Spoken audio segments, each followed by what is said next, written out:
พอทำมานานๆประมาณ20 กว่าปีแม่ก็มีอาการปวดไหล่ปวดขารู้สึกว่าสบาย มันตึงไปหมดร่างกายอะจ้ะแม่ซื้อแม่คำปุ๋ยสิงห์ทอง มีอาชีพรับจ้าง เย็บผ้าและเป็นแม่บ้านทำความสะอาดที่อพาร์ตเมนต์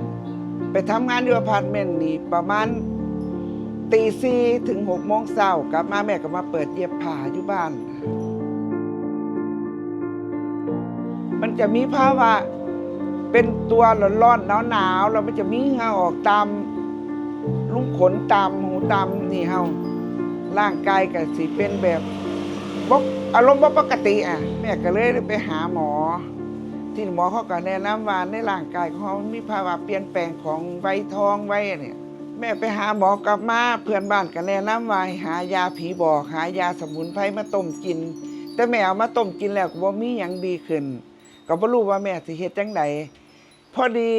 ลูกสาวได้เสริมอาหารมาให้แม่กินเบิ่ง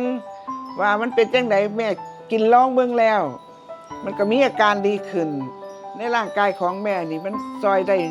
มากๆเลยแม่ก็เลยถามลูกสาวว่าถ้ามันหมดกินแล้วแม่ต้องไปหาซื้ออยู่ไสลูกสาวบอกให้ไปหาซื้ออยู่ซีเกมอกับเซเว่นถ้าใครสนใจก็ไปหาซื้อมากินได้เลยค่ะ